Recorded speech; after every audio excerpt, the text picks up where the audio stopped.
Welcome to this comprehensive exploration of consumer research. In today's hyper-competitive and rapidly evolving marketplace, understanding the customer is no longer a mere advantage. It has become the fundamental prerequisite for survival and growth. This module is designed to equip you with the knowledge and tools necessary to unlock the secrets of your consumers. We'll journey through the entire research process, from defining what you need to know to gathering the data, analyzing it, and turning those findings into powerful, actionable strategies. This is not just an academic exercise. It's really a practical guide for managers, marketers, and strategists who need to make high-stakes decisions with confidence. By the end of our time together, you'll see research not as a cost center, but as the most valuable investment a business can make in its future. This introductory section serves as the gateway to our deeper discussion. We'll begin by establishing a foundational understanding of what consumer research truly entails, moving beyond simplistic definitions to appreciate its scope and complexity. At its heart, consumer research is the systematic and ethical investigation of consumers and their worlds. This investigation is undertaken with a clear purpose: to reduce the uncertainty that plagues managerial decision-making. It's a formal process that involves the collection, analysis, and interpretation of data. The scope of this data is vast, covering everything from the deeply personal motivations and unmet needs of individuals to their perceptions of brands, the journeys they take to make a purchase, the channels they prefer to use, and the broader cultural contexts that shape their behavior. A crucial point to establish from the outset is what consumer research is not. It is not, and should never be considered, a synonym for doing a survey. While surveys are a valuable and widely used tool within the researcher's toolkit, they represent only one of many available methods. Relying solely on surveys provides a limited and often distorted view of the consumer. This is because surveys typically capture what people say they think, feel, or do, which can be quite different from what they actually do. Robust, high-quality consumer research, therefore, insists on triangulating evidence. Consumer research is not a peripheral activity. It's the central nervous system of modern business strategy. Every strategic decision, whether it concerns market entry, competitive positioning, or long-term growth initiatives, is fundamentally a bet on a future state of consumer behavior. Without research, these bets are based on assumptions, anecdotes, and internal biases, a recipe for costly failures. Consumer research provides the essential function of grounding these strategic bets in reality. It furnishes the leadership team with a shared, evidence-based understanding of the market landscape, the competitive dynamics, and most importantly, the evolving needs and priorities of the target audience. This foundation of fact enables an organization to align its resources and efforts towards a common, validated goal, moving from a disjointed set of departmental opinions to a cohesive and customer-centric strategic plan. The connection between research and strategy operates at multiple levels, from identifying new market opportunities to quantifying these opportunities and assessing their viability. The development of new products and the improvement of existing ones represent one of the most direct and powerful applications of consumer research. At its core, a successful product is one that solves a real problem or fulfills a significant desire for a particular group of people. Consumer research is the primary mechanism through which businesses can systematically uncover these problems and desires. Without this external focus, product development can easily become an insular process driven by engineers' technical interests or marketers' assumptions about what the market wants. In the early exploratory phases of product development, qualitative research methods are invaluable. In-depth interviews, focus groups, and ethnographic studies allow researchers to immerse themselves in the consumer's world. These methods are not about asking people what features they want in a product. Consumers often cannot articulate this directly. Instead, they're about observing their current behaviors, understanding their frustrations, and identifying their jobs to be done, the fundamental goals they are trying to achieve. These rich qualitative insights provide the fertile ground from which truly innovative product concepts can grow. Pricing is honestly one of the most critical and difficult decisions a business has to make. Set the price too high and you risk alienating potential customers and losing volume. Set it too low and you leave money on the table, sacrificing margin and, potentially damaging brand perceptions. Consumer research provides the essential tools to navigate this treacherous landscape, moving pricing from a cost-plus calculation or just a simple reaction to competitors to a strategic, value-based discipline. It helps answer the fundamental question: what is the customer's perceived value of our offering? More sophisticated methods, such as Gabor-Granger analysis or conjoint analysis, present consumers with different price points or product configurations and measure their likelihood to purchase. This allows marketers to model the demand curve and predict the revenue and profit implications of different pricing scenarios with a high degree of accuracy. Field experiments, like A/B testing prices on a website for a limited segment of traffic, are really the gold standard for this. By randomly showing one group of visitors price A and another group price B, a company can directly measure the impact on conversion rates, average order value, and overall revenue. Effective promotion is really about delivering the right message to the right person at the right time through the right channel. Consumer research is the intelligence engine that makes this possible. Without it, advertising and marketing communications are, a shot in the dark, based on creative hunches and generic assumptions about the audience. This leads to wasted expenditure, low engagement, and campaigns that just fail to break through the noise of a crowded media landscape. A research-driven approach transforms promotion from a high-risk art form into a more predictable science. The process begins with identifying the most compelling message. What is the single most important thing we can say to our target audience to persuade them to consider our brand? Qualitative research is paramount here. Focus groups and in-depth interviews allow marketers to explore different value propositions and communication territories. Before committing a large production budget to a television commercial or a digital video, it is definitely prudent to test the concept. This pre-testing process identifies potential problems, like a confusing plot, an unlikable character, or an unintended negative connotation, while there is still time to fix them. A company's choice of distribution channels, the paths it uses to get its products or services into the hands of the end consumer, is a critical strategic decision with long-term implications. Aligning these channels with actual consumer habits and preferences is, honestly, paramount for success. Consumer research provides the detailed mapping of these habits, ensuring that a firm's distribution strategy is built on a solid foundation of how customers actually shop, rather than on outdated assumptions or internal convenience.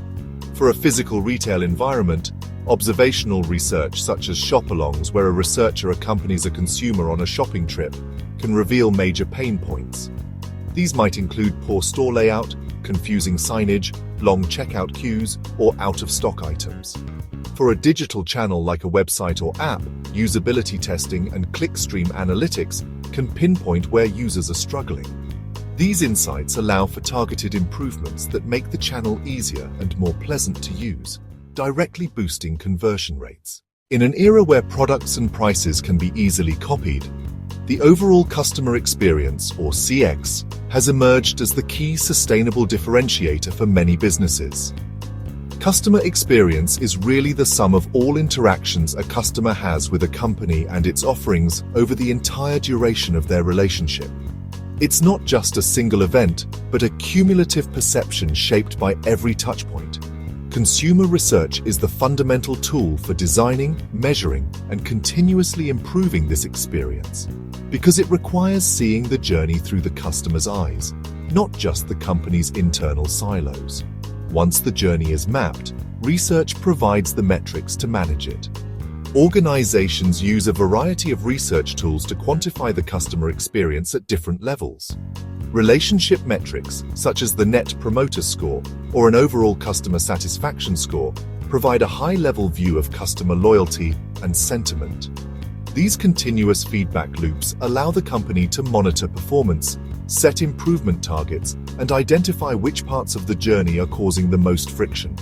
By systematically identifying pain points, measuring their impact, and using further research to develop and test solutions, companies can move from reactive problem fixing to proactively designing an experience that is seamless, enjoyable, and builds lasting emotional connections. To fully appreciate the strategic value of consumer research, it's equally important to understand what it is not. Several common misconceptions can lead to misuse, misinterpretation, or underinvestment, and that can ultimately hinder a company's ability to become truly customer-centric. One of the most pervasive myths is that consumer research is simply about asking people what they want. In reality, as the famous quote often attributed to Henry Ford suggests, if you had asked people what they wanted, they would have said a faster horse, not a car. Truly innovative breakthroughs rarely come from direct questions, but from a deeper, observational understanding of underlying problems and unmet needs. Another common misconception is that consumer research provides definitive, absolute answers or proof. While rigorous research significantly reduces uncertainty and increases the probability of making a correct decision, it doesn't eliminate risk entirely. The findings are based on samples of people at a specific point in time and are subject to statistical margins of error and potential biases. Finally, there's a belief that in the age of big data, traditional consumer research is obsolete. While behavioral data is incredibly valuable for understanding what people are doing, it's often silent on why they are doing it. Integrating the what from big data with the why from traditional research methods creates a much more powerful and complete picture. For consumer research to have a genuine impact on an organization, it can't be confined to a siloed department of analysts. It must be actively championed, understood, and utilized by managers and leaders across all functions. The managerial lens is a perspective that views research not as a technical process, but as a critical input for strategic decision-making. Leaders who adopt this lens don't simply delegate research and wait for a report. They're actively involved in framing the right questions, scrutinizing the findings, and most importantly, driving the resulting actions. This leadership engagement is honestly the single most important factor in transforming research from an interesting academic exercise into a powerful catalyst for business growth and innovation. Leaders also play a crucial role in fostering a culture that values evidence over opinion. In many organizations, decisions are made based on the HIPPO, the highest paid person's opinion. A research championing manager creates an environment where it's safe and expected to challenge assumptions and ask for the data. Finally, managers are responsible for closing the loop between insight and action. A brilliant research report that sits on a shelf and gathers dust is, well, worthless. The ultimate test of research's value is whether it changes what the organization does. Leaders must take ownership of the recommendations that emerge from the research, creating a virtuous cycle of continuous learning and improvement. At its core, the practice of consumer research is a disciplined quest to convert subjective opinions into objective evidence. Within any organization, there is, no shortage of opinions. While these opinions are often born from experience and genuine conviction, they are also shaped by personal biases, departmental goals, and incomplete information. Consumer research provides a systematic process for testing these internal beliefs against the external reality of the customer's world. This conversion process begins by taking an internal opinion and reframing it as a testable hypothesis. This simple act of reframing forces clarity and establishes a clear success metric. The quest for objectivity requires a deep commitment to methodological rigor. This means paying close attention to potential sources of bias that could contaminate the evidence. A professional researcher's toolkit is filled with techniques designed to minimize these biases, using neutral language, randomizing the order of questions, training interviewers, and ensuring true random assignment in experiments. However, it is important to acknowledge that complete objectivity is an ideal to strive for, not a state that can be perfectly achieved. The key is to make this process as transparent and disciplined as possible. It also means triangulating data from multiple sources. This relentless pursuit of credible triangulated evidence is what separates professional research from casual inquiry. Every significant business decision, from launching a new product to entering a new market or changing a price, carries an element of risk. The potential downside can be enormous, involving wasted investment, damage to the brand's reputation, and demoralized teams. The fundamental value proposition of consumer research is its power to de-risk these high-stakes decisions. It acts as a form of insurance, allowing a company to test its assumptions before committing to a full-scale, expensive rollout. By investing a relatively small amount in research up front, a business can avoid making a multi-million-pound mistake down the line. This is not about eliminating risk entirely, but about managing it intelligently. A research-driven approach systematically de-risks this process at every stage. It starts with exploratory research to ensure the initial concept is grounded in a real customer problem. Each of these research steps is a checkpoint that either validates the path forward or provides an opportunity to pivot before costs escalate. Beyond just preventing failures, this de-risking process also accelerates growth. By providing clear, evidence-based direction, research allows teams to align and move forward with speed and confidence. When teams are working from a shared fact base, internal debates are minimized and decision-making cycles are shortened. This alignment and speed are critical competitive advantages in today's fast-moving markets. While much of consumer research is focused on evaluating existing ideas and optimizing current operations, its most transformative power lies in its ability to uncover what is not yet obvious.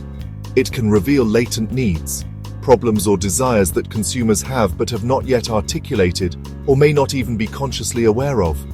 For example, the founders of the cleaning products company OXO observed their arthritis-suffering mother struggling to use a traditional metal vegetable peeler. They identified a latent need not for a sharper blade, but for a more comfortable ergonomic handle. This insight, born from empathetic observation rather than a focus group, led to the creation of the iconic Good Grips line and built a billion-dollar brand. Similarly, research can reveal hidden market segments that are overlooked by mainstream competitors. A company might assume its product is for a certain demographic, but data analysis could reveal a surprising and fast-growing user base among a completely different group. Without the research, this valuable opportunity would have remained invisible. Uncovering these opportunities requires a mindset of curiosity and a willingness to challenge existing assumptions. It involves looking for anomalies in the data, the unexpected patterns that do not fit with conventional wisdom. This process is less about linear analysis and more about creative synthesis, piecing together clues to see the bigger picture that no one else has noticed. The practice of consumer research is built on a foundation of trust. Participants willingly share their time, their behaviors, their opinions, and sometimes their personal information with the expectation that they will be treated with respect and that their data will be handled responsibly. A single ethical lapse can not only invalidate a study, but can also do lasting damage to a company's reputation. Therefore, ethics are not an optional add-on or a bureaucratic hurdle. They are a non-negotiable core component of professional research practice. Every researcher and every manager commissioning research has a profound responsibility to uphold the highest ethical standards throughout the entire process. Another critical ethical dimension is privacy and data protection. Researchers have a duty to protect the confidentiality and anonymity of their participants. This involves a commitment to privacy by design, where data protection measures are built into the research process from the very beginning. It means only collecting the personal information that is absolutely necessary for the research objectives. Finally, ethical research is committed to the principle of do no harm. The goal is always to ensure that participants leave the research experience feeling positive, or at least neutral, and respected for their contribution. Upholding these ethical principles is the only way to ensure the long-term viability and integrity of the consumer research profession. Underpinning the various methods and techniques of consumer research are two broad philosophical approaches, or paradigms, that shape how researchers see the world and how they approach the task of understanding it. These are the positivist and interpretivist paradigms. While this may sound academic, understanding the fundamental differences between them is crucial for a manager to choose the right type of research for their business problem. They are not competing approaches where one is better than the other. Rather, they are complementary lenses that provide different kinds of insights. A skilled researcher knows when to wear their positivist hat and when to wear their interpretivist hat. The positivist paradigm is excellent for answering questions of what and how much, while interpretivism is ideal for answering questions of why and how. The most powerful research strategies often involve a combination of both paradigms in what is known as a mixed methods approach. This allows the strengths of one approach to compensate for the weaknesses of the other. For example, a research project might start with an interpretivist phase using in-depth interviews to explore a topic and generate hypotheses, followed by a positivist phase where a large-scale survey tests these hypotheses on a representative sample. By understanding these two fundamental paradigms, managers can commission research that is not only methodologically sound, but also perfectly matched to the nature of their business question. Having established a foundational understanding of what consumer research is, why it matters, and the core principles that guide it, we can now set the stage for the remainder of this learning module. This introduction has provided the why. The subsequent parts will provide the detailed how. Our journey will be structured to follow the logical flow of a real-world research project. Each part is designed to build upon the last, creating a comprehensive and practical toolkit that you can apply directly to your own business challenges. We will explore the full research workflow, focus on setting clear objectives, examine secondary and primary data collection, and master key analytical techniques like RFM and cohort analysis. The module will conclude by summarizing the key lessons, reinforcing the ethical golden rules, and offering a final set of practical recommendations for managers. By the end of this journey, you will be well equipped to unlock the secrets of your consumers and drive your business forward with confidence. You will have transformed from someone who sees research as a cost center to someone who recognizes it as the most valuable investment a business can make in its future. The power to understand, predict, and influence consumer behavior will be in your hands, ready to drive sustainable competitive advantage and long-term business success.